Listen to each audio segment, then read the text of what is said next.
Hi, everyone, and welcome to the latest edition of Seal of Approval. Joining me this week, as always, is my wonderful co-host, Scrump. Yes, Hello, sir. It's a me, the Scrump Man.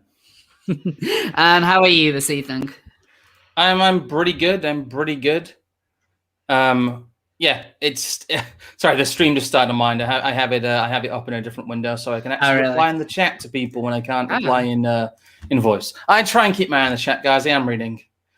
But yeah, I'm pretty good today. Actually, I don't know. I've just been doing boring stuff on my house. I think I might need to get some work done on my central heating system. But on the other hand, I managed to get my fireplace working again, which is nice. That's very handy in these cold months. Yes. Anyway, I've got all of that. I needed to bring up the viewing station on my side anyway, so now I can properly see and respond to people in the comments as and when I need to. And joining us this week it's been ignoring the Christmas event. It's actually been a while since you were on a proper Seal of Approval. It's Harry and Gladive. Yes, hello. I believe last time I was on, we all said, right, we can only go for an hour because it's the hottest day of the year. Yeah, Jesus Christ, that was a horrible day. It was just so humid. I think that was like one of my last days in London, if I remember rightly. But yeah, like that was like a really kind of rushed session. But you're here for the whole hog. Yeah. And which should be easier. How are you? How are you? Are you bright and sprightly and? I'm very awake. So why don't you tell viewers if they? So why don't you tell my viewers what you've been up to in case they're not aware? Well, over the last weekend, I'll tell the story from the beginning. So over the last year, I was gaining loads and loads of subscribers, and a lot of people were saying, "Oh, you'll get to 10,000 by the end of the year." And I thought, you know what, I'll do something big for that. So I started memeing saying, "Oh, I'll do a 24-hour stream." And then eventually YouTube does what YouTube does and suppresses channels. So I ended up losing about 300 subscribers over the course of November. And I'm like, well, that's not going to happen. But I'll do the 24-hour stream anyway because I said I would. Yeah. And that eventually turned into if it's 24 hours, may as well do it for charity. So I decided to say all profits from the stream will go straight to a charity called Lads Need Dads, which gets kids without dads, whether they're deadbeats, they went away, or they're dead, whatever. They're just at the store, Harry, and they're coming back. Okay? Yeah, coming back, and they'll have those cigarettes. Yeah, exactly. Oh, they went out for cigarettes. Yeah.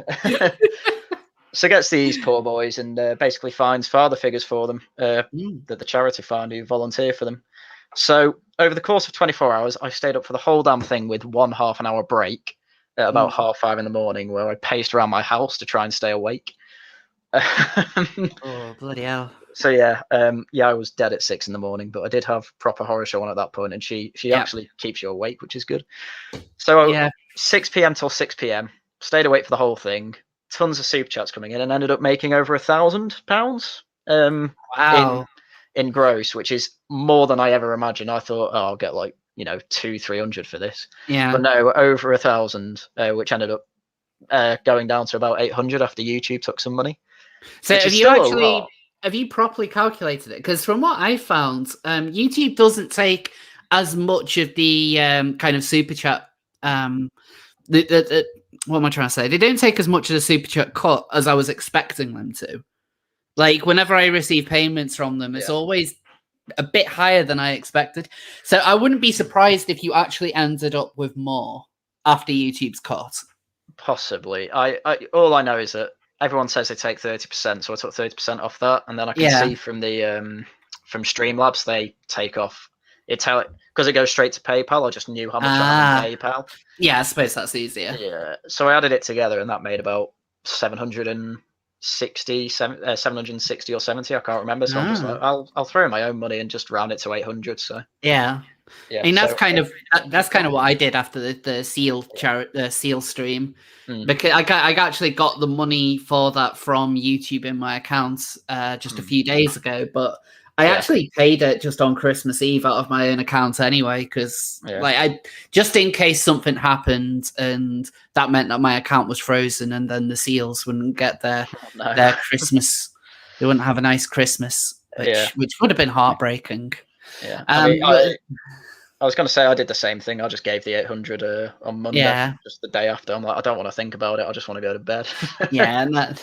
So how recovered are you from the 24-hour stream? Mostly, I was pretty bad Monday. I really couldn't do a lot. Tuesday obviously was a bit better, but then this morning, as I said, I had an early dentist appointment. So I ended up getting up about 7 o'clock for that. Didn't go to bed that early, so I'm still pretty tired. But I'm probably the best today, and I'll probably be fine tomorrow. Which is good because tomorrow I turn 25. Happy birthday! No. Thank you very much.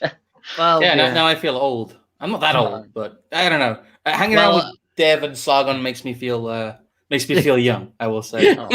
Hanging around with you makes me feel young. I think I am the oldest person here. Like I am the grandma of the group. But as soon as it's your birthday tomorrow, there's someone who wants to say happy birthday to you. Oh no, who is it? It's the Seals of News. It's a birthday seal. Oh, it's a birthday seal. It's a birthday seal. Even more. There's lots of different subgenres of seals, and one of my favorites is birthday seals, where basically the seals will be wearing birthday hats, and occasionally they get cakes made out of fudge. So, I have a birth. Look at him. Look how round he is. Look at his little hat. That has put me in the mood. That is great. It's got a little bit. Is that a candle? It's I think it's a part of his hat. I don't think they've actually put an open flame. No. It's not a lit candle, but it's not, it's not a lit. So with that, you have got some other people who want to say good birthday. They want to say good birthday to you. Yeah, I see them in chat. Thank you, everyone. It's fun being on the earth for 25 years. Well, it's not them. They're even more important, believe it or not. More important than chat. Yes, the Seals of News. Oh my God. They're back. They're back. They're back. Look at them there. They've found themselves some good stories. They were getting a little bit panicky earlier because they thought, there might not be a lot to talk about, but the world's still turning, and we're trying to kind of keep away from general COVID and US election stuff. The kind of thing that's. But then, having said that, there are stories in here that are related to that anyway, because because they're so big. Such big stories that the seals can't seem to stay away from them. So we have 4 main news seals.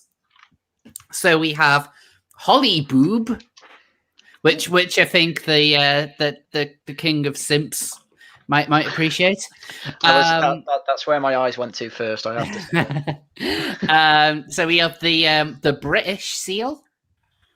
So for a bit of British news, we have the Proud Boys seal, and we also have a Trans Stupid seal, because it's been a long time since I did Trans Stupid, and there's a few things which I don't necessarily want to turn into like a whole video, but there's certainly been a few things that have happened in the last week that I could just kind of comment on and just give a bit on commentary. So. Why doesn't the birthday boy pick a seal of news? Well, as I said, and as you say, Supreme Simp Commander, I will go straight for Holly Boob, because I don't know what that's actually going to be about, and I'm intrigued. Well, let me show you what the Holly Boob is about. So, Los Angeles Hollywood sign altered to Holly Boob in way uncool stunt. It's if you get the image up of what they actually made it into, it's actually kind of sad. It needs like a "you tried" star. Like I wanted to show the Guardian one first because, like, you know, they're so sensitive. They didn't actually show the boob bit of the sign, and then they censored the phrasing. Oh, look, they just show a normal Hollywood sign. They don't show. They don't actually show the Holly boob sign. Let me bring up the Holly boob sign. That reminds me of when one of my tweets ended up in the Independent, and they didn't actually hotlink it or anything. Thankfully, because another site did, and I messed with them. But they ended up describing the image in the tweet instead of just showing people the tweet, which was hilarious. There's some journalism kind of graduate or some poor soul had to describe in torturous detail, like one of my memes without actually showing. There's like a paragraph describing this autistic screeching meme. And I just couldn't stop laughing because I'm like, you know what? Whatever that person does, like, they can't unwrite that. My meme made them do that. So Scrump, you were the one who made me aware of this story. So my understanding of it is that this, like as it says in the LA Times, it's concerning censorship and specifically porn censorship. Is that right? They're talking about the fact that Instagram seems to be cracking down on people who show any level of boob on the platform, but it's a complex one because I actually kind of agree that the terms are enforced unfairly and they are enforced very inconsistently. Yeah. The people involved aren't particularly high-minded. They seem to be very basic bitch LA Instagram types. Yeah, I mean, she has a company, Julia Rose. I think she is one of the ones who made it. Who did the stunts. Apparently, she used to date one of the Pauls. I think it was Jake Paul that she used to date, and she has a company called Shag Mag, which is a modern rival to Playboy. She's an ultra thought, basically, but a business-minded ultra thought, which I appreciate, to be honest. Yeah, at least she's making an attempt. Like she's doing something. She's doing something. Not very much, but something. Yeah. It's just I just thought it was funny because it was just this group of 6 randos, and I just can't get over. How bad they're like. They kind of did it. It did change to Holly boob, but I mean, I'm kind of impressed with the B at the end. Yeah, I'm kind of impressed with that. But the B where the W is, that's a little bit weak. Just very lazy, yeah. Yeah. It looks better on a calculator with 808. Yeah. But no, it makes a lot of sense. So what she's saying is basically she she had the personal Instagram accounts and business account disabled because of nudity, and they basically it was a protest against that. They said they were there for about 15 to 20 minutes and no more than half an hour, and then they hiked down a hill where they expected to be and were arrested for misdemeanor trespassing. Like, I didn't realize that that kind of area was actually off limits. I mean, like, I'm sure loads of people have gone up there. Oh, of course, but they don't like people messing with it. It's technically private property, I think. Right. Oh, because the Hollywood sign was originally for a development, wasn't it? That was why it was made in the first place. But then it ended up becoming an iconic sign. I mean, it was changed at one point to Hollyweed, but I think that was an agreed thing that was done. Hollyweed. Okay. Well, speaking of Hollyweed, I think this would be a good segue to another like kind of aspect of the Hollywood culture. So I think a lot of people here might be aware of Seth Rogen's recent rampage on social media, and before we go no further, Rose, I have to ask our guest, Harrion, are you Jewish? I'm afraid not, but I do hear that Seth Rogen is acting as the SS at the moment. Excuse me, sir. Are you Jewish? The thing, I don't get why he asked that, because if they answer yes, what's he gonna do? If Dan just said yes, I am of the Jew. What would he say? I don't know. I think the correct response is shalom. Of course, yes. So, no, wait. I'm not going to say that. Keep going. I did see this really good meme. Let me share a meme. The weed smooker. Oh, I saw that. That was amazing. The weed smooker. Entire persona is smoking weed. I work in the sphere. Never really funny. Only 12-year-olds find him funny. Makes a comedy about North Korea and goes into hiding. But dude. I'm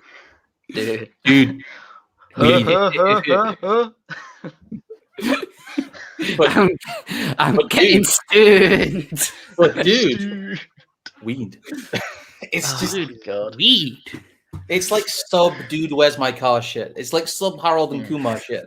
It's like the bottom of the barrel of that kind of like Aston Kutcher comedy era of her weed.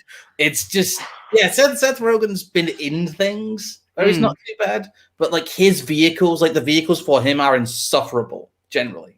Like I'm trying to think of which films of his that really jump out to me. So I mean, yes, there's Superbad. Although Superbad is a good film. That North Korean film actually wasn't too bad. Like it wasn't amazing, but like I remember watching it and thinking it was okay. He was in the god awful Lion King remake, so he loses marks for that. He was in a terrible film called Bad Neighbors with Zac Efron. I like that one. Terrible. Sausage Party was awful as well. Sausage Party was terrible. Yeah. Sausage Party is a real crap film. Yeah. It's one of the worst. It's I would put that up there as like one of my most disliked films of all time, because it's literally just it's one of those films where his whole shtick is it's just crass. You know, like, oh look, it's the hot dog and the bun and they're having sex. Oh, you've got the Jewish bagel and the Middle Eastern pastry thing or whatever. Yeah. Oh look, they're having gay sex. But like that's literally the joke. Like there's no kind of there's nothing other than look, it's an orgy. Like the food is having an orgy at the end, and like they kind of started off with a good idea, like food that realizes that actually it gets eaten and killed. But yeah, it's just such a kind of a low bar film. It just has nothing to say. He was in that really ill-fated Steve Jobs film, if you remember that. Oh, really? Yeah, he played Steve Wozniak in that, which is kind of funny. Well, I'm just looking like he's not done anything very notable recently, though. Really, I think the most notable thing he's done recently is Sausage Party. But as we say, it was crap. Zach and Marie Make a Porno. That was all right, but that's one of his lesser-known ones. It's got a predictable story where the two main characters start making porn and then, well, it's in the title. Start getting into each other. Yeah, well, obviously, it's really predictable. It is. Very make a porno, but it's quite funny. They do a Star Wars parody porno at one point. That's quite good. So anyway, I wanted to just this is something that I came across on Twitter the other day. Like if you look at the website that this is on is Israeli Cool. Oh my lord! Oh no! Israeli Cool. Oh, no. Oh, you're really cool. No. So for those not familiar with him, Gad Saad is a Jewish Lebanese Canadian evolutionary psychologist and professor. Who's a critic of social justice warriors. So he runs Gad Saad runs a YouTube channel as well, where you often kind of talk about the mentality behind the woke mobs. And he posted a fairly short thread. I'll read it out just because I think it's quite interesting. Let me explain yet again the source for all of the platitudinous Platitudinous. Sorry, I've never come across platitudinous before.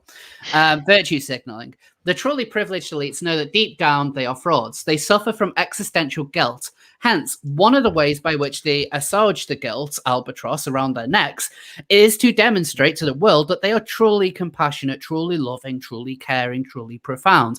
Hence, they love all undocumented immigrants. They love Mother Earth. They love the ozone layer. They love BLM. They love socialism. They love inner cities. And they hate the gentrification of neighborhoods. They love mentors of color. They cherish diversity. They love LGBTQ movies.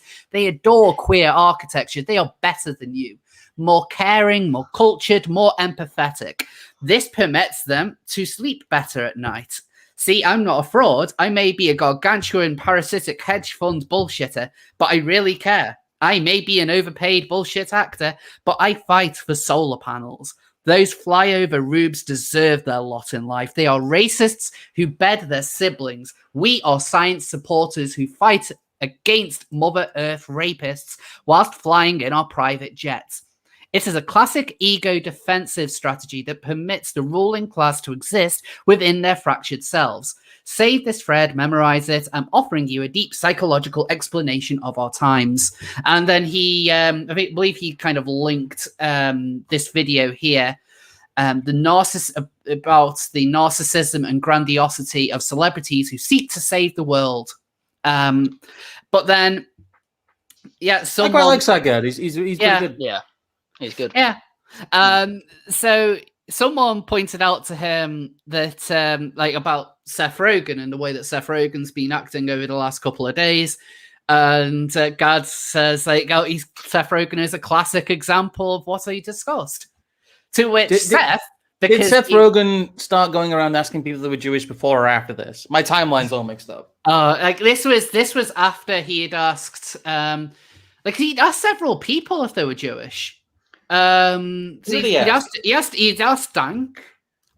There's somebody else. There's someone else who actually got a DM off him asking if they were Jewish. Yeah. It's James Lindsay, was it? Yes, James. Yes. Yeah. Is it James Lindsay? Yes. I think it was. Yeah. I know who you mean. Yeah, I know who you mean. Yeah. Yeah. He's the guy who did the the thing. Come on, man. Grievance studies thing. He got the you know where he sent fake social justice theses to universities. Yes. That's what he did. Yeah, I can't remember what it's called. So Seth's response to Gad was, I actually watched your video and it's so stupid. Why was I a left-wing socialist when I was broke and unemployed according to your brilliant theory? And then he just ends up getting annihilated.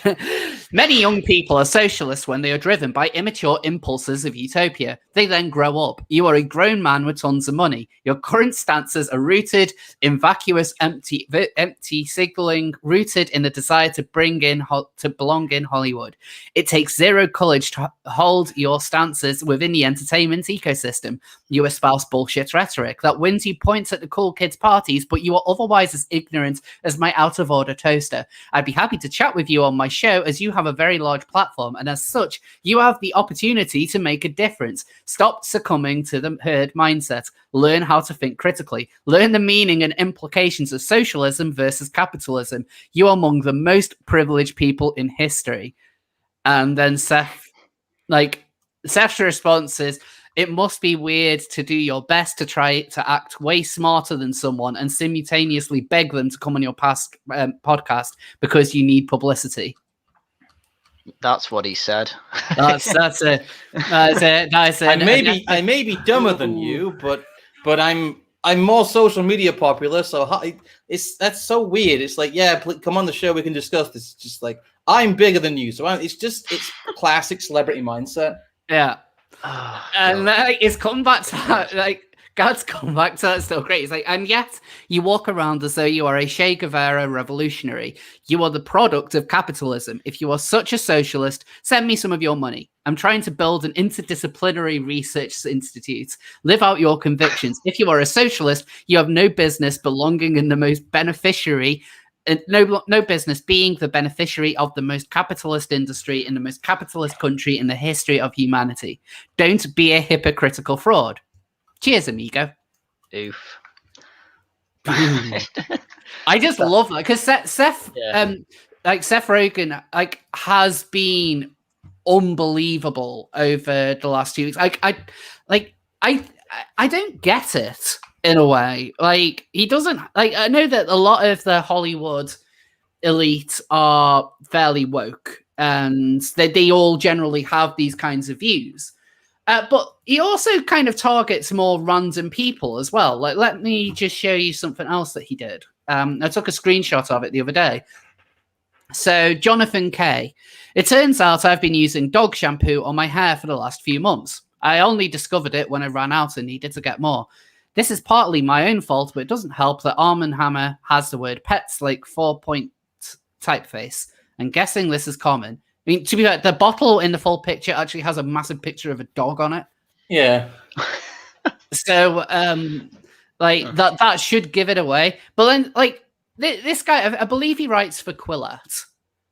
So he's just a Quillart writer, but he's not exactly like Ben Shapiro or anything like that. I think he's being self-effacing in this tweet, which makes it. Oh, he is. It makes it relatable. It makes it like, everyone does a stupid thing. Man says, I have been stupid. Other man says, you're stupid. It's just like, no, the point of the tweet was he's making fun of himself for using dog shampoo. Yeah. And then Seth's response to it is like, I'm not trolling you. This was objectively stupid. I honestly have no clue who you are beyond this stupid treat. Well, why like act aggressive about this? Like, it's just really, like, someone's just posting about, oh, look at this silly thing I did. We all do stupid things. But, like, Seth really has this kind of hard-on for just getting into internet fights. And I just don't think he's not coming across very well in anything that he does. Yeah, he's just been a twat. And I'm pretty sure it's just because he's bored in lockdown. That's all I can think is... doing this, but obviously it's not good for his public image, going around asking everyone if they're Jews and then calling random people who say they're stupid. It's like he's forgotten how to be funny. Oh wait, he was never funny. There's the are you Jewish? Yeah, there's the are you Jewish? Oh my god, like, F, why are you like? Why are you trying to find out who's Jewish? Do you reckon he's going to start putting a star? Making a list, checking it twice. He's going to make a long tweet with just names and a Jewish star next to them. Oh god! Oh god! It's like. I do think that God is absolutely right when you look at the way in which these kind of celebrities are they're flexing over viewpoints which are unbelievably safe to hold. Someone like Seth Rogen is not going to lose his job because he supports, the seizing the means of production. He also isn't going to lose his job for saying he doesn't like Israel either, because that is quite a common lefty position. Yeah, in that we love Jewish people, but we're not so keen on Israel. Israel's a terrorist state; it's apartheid. It's just it's very, very safe, like establishment left Hollywood talking points. It's like he's a cardboard cutout. It's like he's a cardboard cutout of like everyone's opinion. Yeah, and almost every single Hollywood actor I can think of, at least the ones who are like really in the spotlight, they all act the same way. And the thing is, I don't take a single one of them seriously on politics, and that's for one reason, which is China. Because they will take positions against like conservatives in America. They're not going to lose any jobs over it. They might have, like somebody on Fox News might get angry about it, but they're not going to be fired for doing so. You had Kathy Griffin holding, a mannequin like head of Donald Trump, and I don't believe she lost any work over it. You have them saying all sorts of things about Trump and MAGA supporters, and that's been fine. They will take strong stances against Trump. They'll take strong stances against things like Brexit, or you all have to stay inside. You all have to wear the mask, eat the bugs, live in the pod. all the safe things. But then back in 2019, when we had the riots in Hong Kong really kind of, blew up, all of them were silent. They're actually being put in a position where they can have a real world impact on potentially on what they say, which does come with ramifications for their work. Yeah, it will do. It's a big sticking point. You have to be marketable in China now. Yeah. It's essentially Hollywood's biggest market for certain films. Yes. They will deliberately target certain films out what they refer to as the Asian market, which just means China. It means they have to tick all the CCP boxes. A lot of the time they'll have to collaborate with, internal CCP organizations and production companies, which are, they're state propaganda most of the time, especially now. China used to have some interest in filmmaking in like the Crouching Tiger, as Hidden Dragon era, the kind of the Kung Fu film era, but that's largely faded now. You get stuff like that terrible Matt Damon Great Wall film that is like the most anemic China good flaccid CGI fest that you can get, and that's what Hollywood is doomed to produce now, because they think the US domestic market in certain cases is less important than the Chinese domestic market. That's how big it is to them. So, but China doesn't even always love these films. Like, I don't think Mulan. I know, obviously there was the start of the pandemic, but I'm sure Mulan kind of underperformed, even taking that into account. Like the recent live action remake, which to its credit for a Disney live action remake, it wasn't as terrible as I expected it to be. Like, it's still not a patch on the original, and the guy who, oh god damn it, what's his name? The guy who ends up falling in love with Mulan at the end. I can't remember his name, but anyway, he in the remake one is extremely effeminate to the point where, like, if it wasn't for China's censors, he probably would be gay, because he clearly has the hots for Mulan when she says she's a guy. Well, I mean, I've not seen it. Like, and for some reason he's fooled by that and thinks that Mulan is a man guy. Oh, he's seen the original one, surely.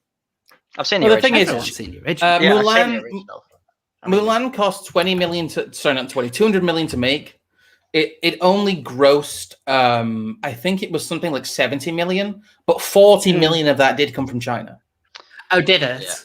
Yeah. Okay, I must have misread then. I will say in its defense as well, cinemas were closed due to the coup. So the only way you could get it, the only way you could get it was by paying an extra £30 on top of your Disney Plus subscription. Yeah, which was ridiculous. It was never going to do that. I mean, like, the thing is, they released that in September. You like pay £25 for it, and then like in December, it just became, oh yeah, you can watch it for free now. And it's like, it's not a good enough film to pay 25 quid to watch on your TV. They pulled it.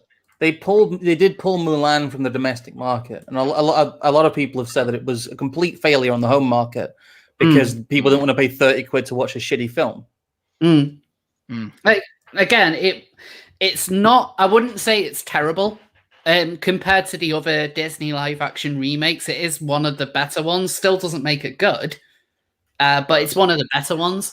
But yeah, it's going back to my original point. I think a lot of my problem with the way in which the celebs voice their views is that they really try and convince the world that they are these moral arbiters. But when push comes to shove, they will never hold a position that could impact them financially. And because you do occasionally get it, you see it a lot with, say, like, for example, people like James Woods. James Woods is a very outspoken conservative. It's definitely he's a pariah in the entertainment industry, though. Yeah, he will essentially never work again. It's kind of the same with Mel Gibson. Even though Mel Gibson's out there making actually pretty interesting films right now. The Fat Man film. The Fat Man was great. If you've not seen it already, I would highly recommend The Fat Man. It is. I didn't know they still had the capacity to make good B movies like that. Still, it's one of the things that's been missing the past few years, really. And it's the thing is, it's not like shit. It's got some genuinely very decent cinematography in it. It's the B movie that B movies used to be. It's a competent but completely insane film. I genuinely do highly recommend it. It is better than it has any right being. But yeah, like I said, that if it's not people like James Woods, if they're kind of like a conservative, like let's say like Vince Vaughn. As far as I'm aware, Vince Vaughn is a Republican. Yeah, he is. He's just completely shut up about it. Like they very rarely do, and even when you have someone who's clearly like a Republican, but just kind of like doesn't even talk about it that much. Like Gina Carano from The Mandalorian, who plays Cara Dune. Like, you know, she's had people calling for her to be sacked simply just for being a conservative. And it kind of scares me that Disney would actually think like, oh yeah, we can't have a conservative. When she hasn't really done anything. No, she just puts out fairly milquetoast conservative tweets. She's not even Ben Shapiro conservative, really. No. And that's very middle of the road. Exactly. Yeah. She's by all means she's probably still left wing by anyone seriously on the right standards. But then, having said that, Chris Pratt, like I think he is libertarian. Like he's been seen with like a "Don't Tread on Me" T-shirt, and I know he's very religious. But today, rest in peace, Chris Pratt has been trending on Twitter. I don't know why. Like nobody seems to really know why, but he's but either way they just want to join in because Chris Pratt bad. He's the bad Chris of the MCU. And so that's like, even when you're not that vocal about your actual kind of political beliefs, they'll still come for you. Chris Pratt is completely unvocal about it though. He doesn't talk about it at all. Yeah, that's what I mean. Like he'll talk about his religion. Like he'll talk about his religion a lot because he's very religious. But he won't really, other than him being photographed wearing a "Don't Tread on Me" T-shirt, I wouldn't be able to tell you what way he voted. No, which is, I think, which should be the case for every celebrity. Yeah, in it should opinion. be. Yeah, Chris Pratt is the model celebrity because we don't need to know what their views are. And he's very wholesome. He is. He is very wholesome, yeah. He is. So, does anyone have anything else to add on the whole Hollywood thing? Because we've got lots of kind of wide nets this week. I don't know. Yeah. I don't know, Hollywood. Chat, are you Jewish? Oh, no. Tell us in chat if you're Jewish. Is it Asiatic? Oh, God. So, I think a few super chats have come in. So, EC90 with the £2. Have you seen Funny People? He is in that. I think Funny People is the kind of serious, like, it's kind of like a comedy drama thingy about stand-up comedians. I think it has Adam Sandler in it. Yeah. This one I'm thinking of. I'm getting a lot of shaloms. No. Don't let Seth Rogen find you. Oh no! Hey guys, we have to hide all your viewers in the attic now. Seth's coming. Hiya, Reed Lavity with the $5. Hiya, are you guys going to mention AOC lying about being on Capitol Hill during the riots and Jack Posobiec pointing out she was nowhere near there? Well, are we? Well, we can do.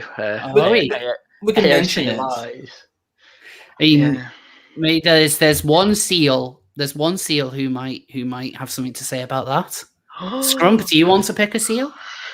I will pick, since we're leading into it, I'll pick the Proud Boys seal because I was going to cover all this kind of under that umbrella, really. Yes. I don't want to talk about it at length, but there's a whole bunch of stuff happened. And I think this is a story that people really aren't, I don't know, I don't think it's getting the focus a lot of the others well. So we'll talk about the Proud Boys story because that's kind of breaking news today. Yes. So so tell us about what's happened with the Proud Boys. Well, Canada has designated the Proud Boys a terrorist organization. I don't know how they plan to enforce that. I don't know what the implications would be for the US, but it's an extremely weird one with a quite wide-ranging implications for its relationships with the US. So they're saying that they're also they're labeled it as white supremacist along with the Atomwaffen division, the base, and the Russian Imperial Movement. Atomwaffen, I think I have heard of. I think Atomwaffen is a neo-Nazi organization, if I remember rightly.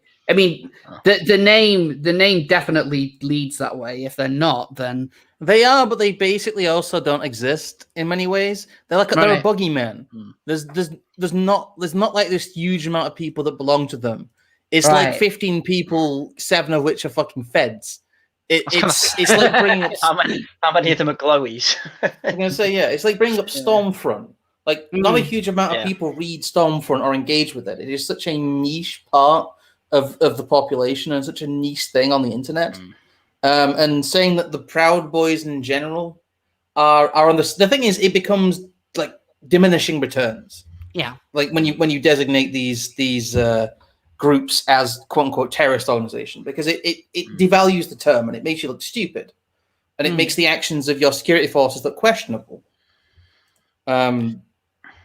The Proud Boys ain't going around blowing up buildings. They walked. A few of them walked into a building and then they walked out again with actually surprisingly little incident for how secure their building is. But like when I've seen the Proud Boys, they're normally there just to kind of bounce off of Antifa. Like from a lot of this footage that I've seen of them, it just seems to be that they kind of get into street fights with Antifa, and that's broadly what they do. They're not, say, throwing bricks and smashing and burning and looting, private businesses, which is something Antifa do. It's an escalation, I think. It's a signal from Canada that they will accept violence on the left, but they will not accept counter-protest on the right. That is exactly what that is saying. And the Proud Boys the thing is, it also shows that no matter how obsessed with optics you are, no matter how hard you try and play the game, that they will always try and denigrate you. I think the Proud Boys are kind of cringe. I think they tried way, way, way too hard to, one, play into the LARP game of people like Antifa. It's a losing game, don't play into it. And two, also try and play the media optics, look how diverse we are game. There's no point doing either. They tried to straddle that line and went nowhere with it. And now, lol, Canada's designate them a terrorist organization, which technically makes Gavin McInnes a terrorist in Canada. Yeah. Wow. Which is absurd. Yeah, I've always found Gavin McInnes quite awkward. Anyway, I found the Proud Boys in general awkward when it's like, really awkward. We're chauvinists. Like, okay, that isn't really a good thing. Yeah, basically just saying that you're assholes. Like, okay, good for you. But what do you do? Well, exactly. That's the thing. What do they do? I don't know, but they're terrorists. Oh, okay. Yeah. That came out of nowhere. But they have added Al Qaeda and Islamic State. Well, so Proud Boys are these are other ones. So 3 Al Qaeda affiliates, 5 Islamic State offshoots. So they're affiliates of organizations that would already be considered terrorists. So Proud Boys are on the same level as Bin Laden, according to Canada. Good work, boys. Certainly in the leagues of cringe, but in the leagues of destruction, I somehow don't think so. So that's. I didn't think that Proud Boys really had all that much to do with the Trump riot. Like from the people who I saw photographed, I didn't see many that looked like they were Proud Boys. I mean, like all I can really think of though is the showman and the really awkward looking woman who kind of looks like she's in her pajamas. Yeah, like he was about to overthrow the US government. It's a huge it's an insurrection. They're gonna kill AOC. Ted Cruz is tweeting out where she is. God, yeah. So like, AOC has been on a bit of a meltdown as well, hasn't she? Yeah. Well, they've been trying to circle the wagon. She's come out and made up some sexual assault claim, which I'm going to say that's made up. That she is. Well, I'm a survivor of sexual. First of all, no, she isn't. This has come out of fucking nowhere. And it's an extremely vague incident. And she also said that she was in a Capitol building during the people walking into it, during crowd of people walks into building.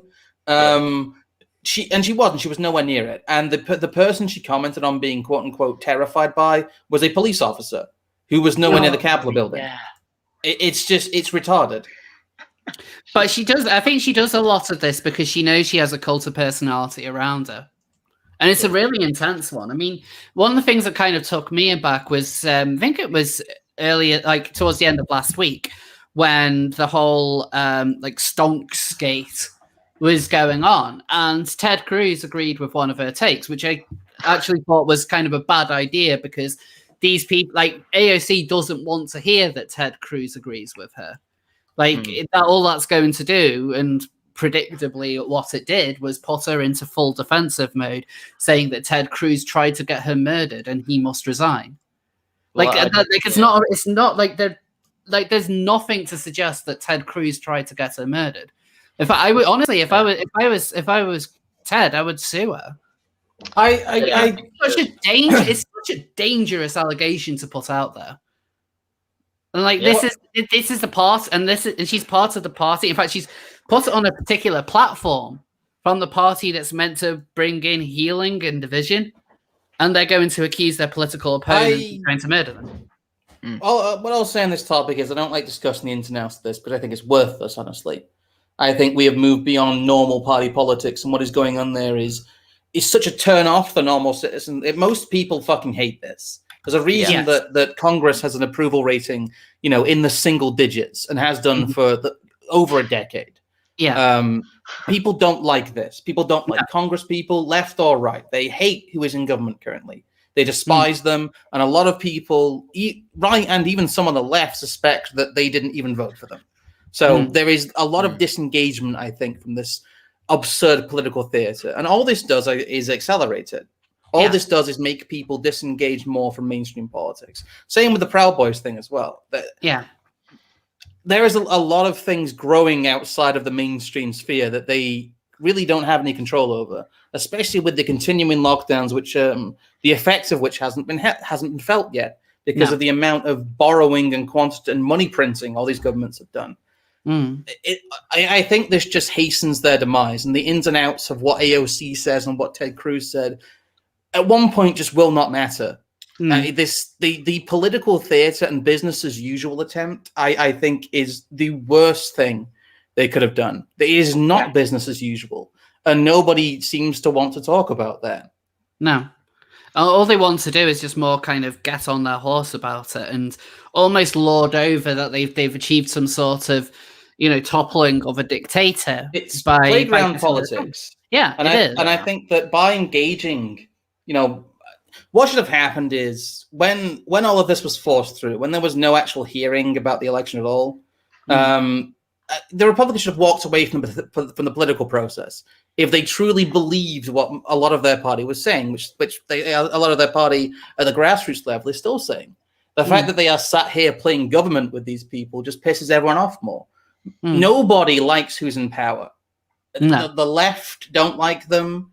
The right certainly don't like them. The center doesn't like them. There's a small group of political insiders that have decided who is going to be the president and how all of this is going to be conducted. And those are the only people who have any interest and stake in any of this.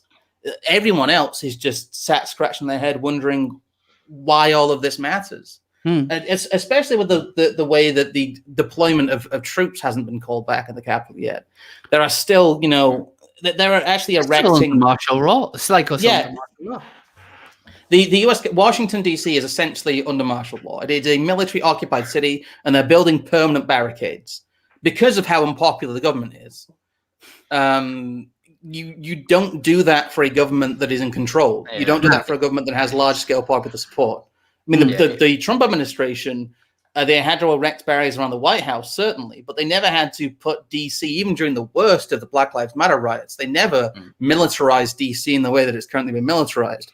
So I think, honestly, this matters about as much as the celebrity news does in real terms. A lot of the people who follow AOC's cult of personality a lot of them are just they're celebrities or they're like gas queen social media people. Yeah, I think nationally she has very little support, and she works really as a hate symbol for the normal person about how petty and insane the politicians are. Yeah. Well, yeah, she's even unpopular in New York, where she's congresswoman for, because she isn't actually doing anything about their problems. Well, no, there was the whole thing with Amazon, wasn't there? Yeah. Why they voted her in again is basically because she's blue, not red. And New York's one of those safe blue areas, which is obviously stupid. It's the primary process. What happened is she aggressively primaried a politician. And nobody, what they did was they gathered the activists together, bust people in. They essentially used the same process they use to essentially, it's not like the deep levels of fiction that we saw during the general election, but it's like, it's the normal Democrat cheating that just gets acknowledged. The fact that they bust people in, the fact that they encourage illegals to vote, that is just accepted as part of the course in a lot of areas. If you look at the way that Florida was during the 2000 election, that's really where a lot of the dispute came from. Is that the Democrats magic votes out of nowhere as a matter of course, and people are just used to it. That's really how she got in. She played the local game like the Democrats play the national game, in that she targeted a very small election that very few people cared about because it's a primary election for a safe seat. And she's only really ever been voted for in a meaningful way by a number of people that I think it's like 17,000 people it voted in the primary at all. And of those, only a certain amount voted for her. I think that's the right number. I'll have to try and get it up. If I'm wrong, please correct me. But it's a very small amount of people. Yeah. And I don't think she has this great cult of personality. I think that she projects one, and I think that social media pushes her. But Twitter isn't real life. It's not. And the real life stuff is going to overtake the pretend stuff at some point. And the longer it goes on, I'm afraid the worse it's going to get. Like I said, I don't want to be a broken clock. I don't want to talk about this, but I think that an inquest into the election was really the last chance America had not to go through an extremely tumultuous readjustment at some point. Yeah, so I can see the next general election if the Republicans go for someone like Trump again, but more specifically, someone like Trump who has a more statesman-like feel, if that makes sense. You need a good leader who is also MAGA, basically. Because Trump wasn't a good leader. That was his main issue. Yeah, you need someone who's competent but can speak to the normal, your blue collar workers in the way that Trump could. It's like, yes, he might not have made any speeches at the level of Ronald Reagan or Abraham Lincoln, but he was understood by his supporters. I mean, hell, he's the president who he lost by more than Obama won. That's not someone who has been thoroughly routed and beaten in a landslide. That's someone who has immense popularity. And the Democrats seem to be doing all they can just to antagonize this massively significant portion of the voting population. Especially during the lockdowns. I don't understand. Well, I do understand. They have wider goals and they think this is the only way they can achieve them. But I don't see any way that they can impose their will on a population in this way that they seem to want to without it turning violent. There's a lot of disaffection in the military because of how they handled the DC situation. They did the thing that they said that Trump would do, and they did it badly. They handled it extremely incompetently. And it may not be a large amount of public discussion right now, but it's certainly a large amount of discussion within military circles. There is a lot that you are not hearing now. And there is a lot that you will not be told, and you will not be told until something comes of it. I can't stress this enough to people that I would say be prepared if you live in the United States. I'm not saying go out and panic buy, but the next couple of years are going to be quite tumultuous, maybe. And I think a lot of people have become far too comfortable and far too invested in the idea that this Joe Biden being voted in is going to be business as usual, because the people who think that are just going to end up being blindsided at some point. You sounded a bit like Tim Pool here. The thing is, Timple's very scattershot, but he's right about that. He's right about having a level of preparedness for an event that may lead to at least temporary collapse of civil society. It's something that we don't think can happen, but these periods of unlimited stability historically aren't sustainable. This is not how society has been for the last 200 years. It's not how society has been for the last 1,000 years. This is extremely unusual since the late 1940s. We haven't had a situation where normal people are put in that kind of position since then. And really, I don't think people are prepared for it if we ever do. Anyway, I'll stop talking about all that now. No, it's fine. So just before we move on to another topic, there's just one thing which I just kind of want to highlight. Because you said it's not going to be business as usual. Kind of is, though. Kind of is. So here's what Biden said back in 2019. 1 year ago, this administration began ripping apart immigrant families, putting children in cages. As I told Astrid NV and other brave activists today, we can fix our broken immigration system without tossing aside our values. Jump to today. So they're no longer kids in cages. It's now an overflow facility for unaccompanied migrant children apprehended at the US-Mexico border. Okay, I'm going to ask it. Why isn't AOC at a car park crying? What the hell? I just love the complete change in language. When it was Trump, it was kids in cages. When it's Biden, it's unaccompanied migrant children, which is correct. Correct. But it's the complete different. Like you listen to that and you think, oh, actually, these kids that they don't have any families. They think, yes, we need to have facilities to hold them. But when it's Drumpf. It's like, oh no, he's putting them in basically under boxes. They were sharing all the various photo ops that they had with actors and saying look, this is what it's actually like. And it's no, it was never like that. It was never like that at all. Yeah, and again, AOC called them concentration camps, and then an ICE facility got attacked by someone who believed her. Yeah, it did, and that guy ended up dying. He did, yeah. Because he tried to firebomb it. There's this shot of liberation. In fact, I was living in Peckham, just outside of Peckham at the time, and I remember going through Peckham on a bus, and there were posters up, kind of murals to the guy, and being like, "Oh, he died a hero," and it's like he fucking armed. What? Yeah, yes, there were. It's central London, right. So you get you get a lot of your rabid leftists. They go around the city like a plague. Yeah, I mean, go on. No, it's fine. I was just going to say, there are. I mean, I'm in outside Manchester, and you go in central Manchester. There's murals to St. George Floyd about it. Yeah, they're in every city. Yeah. So, does anyone have anything else that they would like to add on the whole America situation? I think I've said more than I probably should say. So, look out for glowies. That's probably it. So before I read out, to check whether there's been any more super chats. I have noticed that there's been a little bit of a quite an adorable shilling exchange going on in the chat. So with Teabag there is subbing to charity, and then you have then you have proper horror show. Proper Horror Show's joining in, so everyone's subscribing to Charity's channel, and then you have people subbing to so you have people subbing to Proper Horror Show, and that's actually really nice. That's actually really nice. So I want to give a shout out to those three. So everyone who's watching, go and subscribe to, because Teabag hasn't been on Seal of Approval yet.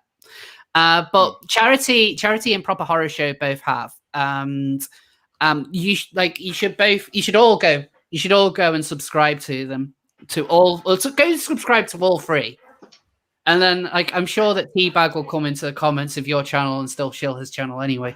But it's amazing. he is a shill happy lad. But look, go and subscribe to them. Go and subscribe to the Teabag Who Laughs, Proper Horror Show, and Charity Rivers. And Harry and Gladive. and Harry and Gladive. Oh, you should. Sorry, I keep muting my Discord when I'm typing instead of muting on the stream. My apologies. I keep thinking I'm too used to being on Discord. No, I was gonna say you should also subscribe to my channel as well. But I'll do my proper shilling at the end, and I have a little bit to say at some point about the ongoing situation with Minds, because it's a very nice platform. So. Yeah. So a few more super chats have come in. Reed Lavity with the $5. You caught me, Seth. My real name is Rabbi Chaim Goldstein Sheckelbert. How did you know? Shalom. Yes. Shalom.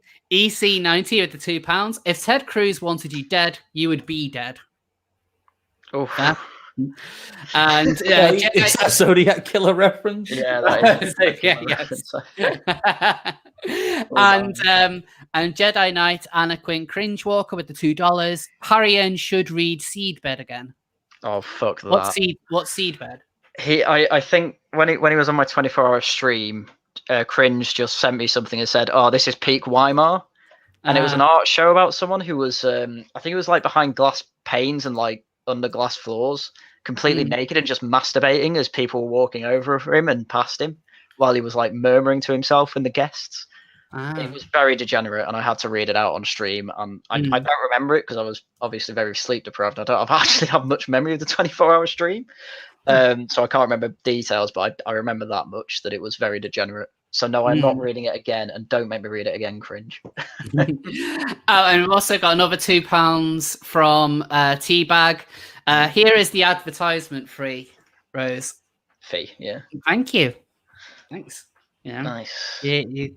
He does do good stuff. I will say as well, with Proper Horror Show, she made a couple of meme videos about the 24-hour stream. So if you go to my Twitter account, just at Harry and Gladive, they'll be my pinned tweets, and they are very well worth the watch. No, she does like making her memes. Like she's actually made like quite a few memes for me to use on Twitter in the past, and like some of them like I posted not realizing just how spicy they were. Like I was getting into an argument with a trans activist once, and she'd made a trans Wojak for me, which had like a very clear stubble. And and then she made another version without the stubble, but by that point I'd already posted the one with the stubble, and I had a lot of people speaking out. That reminds me of my trans brainlet Wojak thing that kept going around, and the people kept posting. Because I had a version with stubble as well. It'd be like, oh, you can't believe you're attacking her for her appearance, and I'm like, you guys attack me for my appearance. Yeah, like you guys attack me for my appearance all the fucking time. You can't condemn me for what, like, I know that they work on different sets of morals, but no, you don't get to do that. You don't get to insult my appearance when you look like that. Like, I'm also just going to gloss over the talk of the public masturbation, but oh no, I'm not touching that one. But there's oh dear, yeah. There's also I remember someone got very upset. I think for like 2 or 3 streams at a row they reappeared in the chat because I made some of the abo posting jokes. Because you didn't realize about the whole "don't be Rama Rama," the whole sleep in the road. No, sniffing petrol.